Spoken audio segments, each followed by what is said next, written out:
We are Garry and Linda Brock, and we have worked with CMF for 44 years now. We started out in Ethiopia, worked as children, as very young, much younger than we are today, and worked in Kenya, both in rural ministries and urban ministries. We've worked out of the CMF office in the United States, helping develop urban poor outreach and marketplace ministries around the world. And most recently, we've spent a lot of time in Asia with holistic community development, which is kind of what Linda has been doing through her CHE initiatives.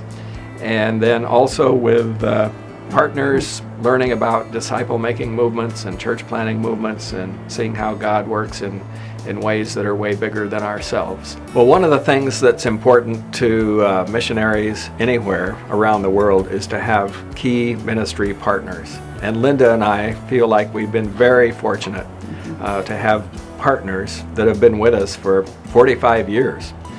People who believed in us when we were young and green, and probably was pretty obvious we didn't know what we were doing. But we had people that prayed with us, got behind us, encouraged us, and they've stayed with us as faithful prayer partners, financial partners, and just friends. If we need somebody to talk to, saying, man, we're going through a rough time, what would be your advice? And so we never felt like we were out on our own, just doing things alone, but that we've always been a part of a team. We had people encouraging us and helping us. Those people have poured into our lives and made them richer. The encouragement they provide at just the right time is a God thing. We had one lady that wrote us a letter and said, I don't know what happened on this day, but I felt called to pray for you. And she gave a specific day, and she had prayed, and it happened to have been a kind of a turning point emotionally for me on that day. And it was so encouraging that 2 weeks later, not only did I realize, okay, I rounded the corner, but also somebody was led by God to pray for us on that day, and that's what helped us to get through. And it was, those kind of things happened not just once or twice, but over the years it's been part of the partnership that we've shared with supporters for so long. Well, we've spent almost 44 years involved with CMF and working overseas, and so there are a lot of things we remember that are special to us, but probably the thing that stands out the most are people and friends that we got to know right from the beginning, and people who are still friends today. I think of the couple of men in Kenya, Maasai, that I started out with. Was told when I got there, hey, here's a couple of new Christians, can you work with them, help disciple them? Well, I think they discipled me more than I did them, but we were together almost every week for 5 years, and those relationships continue. The name I have in Maasai came from one of those men, Ole Kanayo. The other man was a leader of his age group, tremendous influence in bringing people to Christ.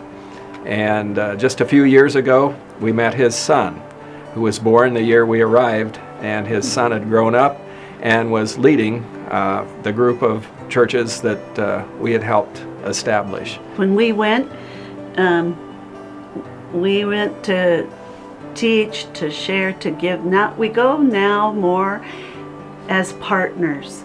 We work closer with nationals who are in leadership, empowering them.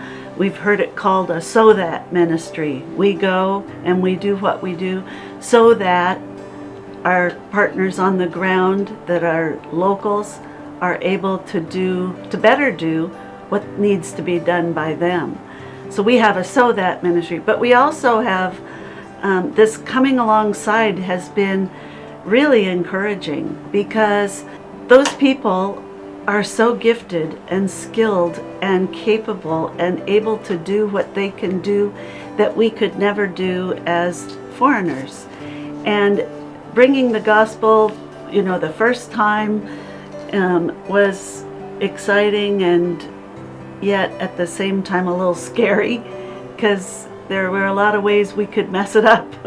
But today it's more along the lines of a partnership, of working with or working for organizations and mission groups and people that are on the ground, called by God to do great work, and helping them follow that call and reach their potential is really one of the shifts that's happened in missions over the last 44 years that we've been involved in it. Yeah, I think a little bit of a difference would be when we go to a country today, one of the first things we're looking for is, where is God working? Who's He working with? What can we learn from them? Is there a place for us to come alongside? And what might that be? So that's changed. We were right on the, in the midst of change when we went, shifting from a focus of, going where there is nobody. There are no Christians at all. Mm-hmm. That's pretty hard to say anywhere. Are there unreached people in the world? Yes, all over. But pretty much everywhere we've seen, even in the most remote places, if you look hard enough, you'll find somebody who is a Christ follower and can figure out a way to come alongside and learn from them and walk together in sharing Christ's love. That's the way the world is going, and it will only get more so. One of the things that we have appreciated about CMF over the years is just their willingness to help us do what God called us to do. They do all of our financial work. They've helped us be prepared for this point in time when we're ready to transition to something new. Who knows what God might have in store for us next. But they have provided great leadership here in the U.S. for the whole organization, as well as leadership on the team. They've allowed us to become better followers of Christ, I would say, just because of the way they've empowered us to do what God called us to. When we started with CMF, we were young, very young. We were the two kids from rural Oregon. We wouldn't have known how to go overseas and set up and live and start. And CMF was there to help that happen. And every step of the way, when it's come time for a change, something new, we've had the organization who's been there to help us do that, to be more effective in our ministries, to be more effective in our faith and our family. And so we've had that support the whole time. And when it was time for a change, CMF has been gracious enough to work with us. So we felt the flexibility to move, to make changes in ministry that were more fitting for our family at the time, but at the same time to minister in ways that were effective. So we're greatly appreciative of the organization and the fact we've got to be a part of this group for such a long period of time. One of the things that we would like to encourage churches to do today is to not ever give up on missions. The world has changed from the time when Linda and I went to Africa to what it is today. Today our world, there's a lot of nationalistic feelings rising up from every country in the world. Sometimes we think that's only in America. It's not.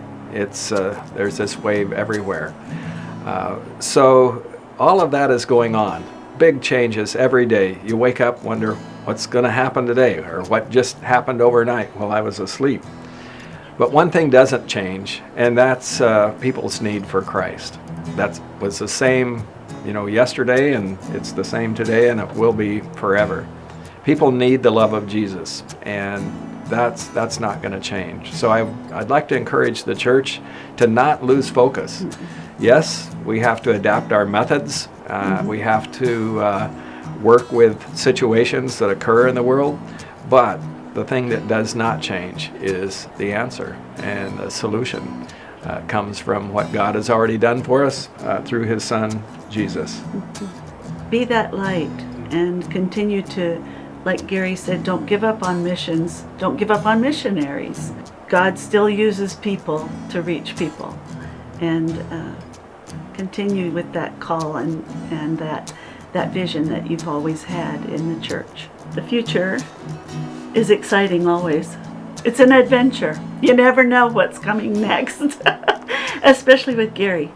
But we are looking forward to what is next. We're not really sure exactly what's going to happen. It's always unfolding, but we know that whatever it is, God has been faithful to bring us this far, and we are believing He is going to continue to be faithful in the next phase of what we're going to do after we kind of retire. God is definitely faithful, and He's brought us through many big, significant changes, and it's time for another one. Again, we don't know exactly what that'll mean, but we'll very likely be involved in South Asia with India and Sri Lanka and maybe some other ministries. We'll be doing that more on a part-time basis than full-time, but nonetheless committed and very involved. We want to be involved more in our local church and local ministries around us in the United States. And it's a time to spend some more time with family, parents, kids, grandkids, and whoever else God brings into our lives. So there are changes coming on, but our focus doesn't. God has been good, brought us through many different changes, doing many different things, and we're just on to the next thing that He's bringing right now. And we're looking forward to it. We're excited about it. We're already thinking and planning for what that might look like, knowing that He'll bring some surprises along the way.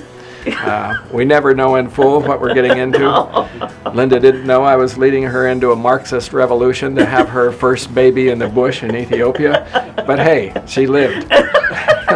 And we'll get on with it. It was an adventure, and it Yes. still is. And we know there's maybe some more things like that coming No, up. no more babies. Okay.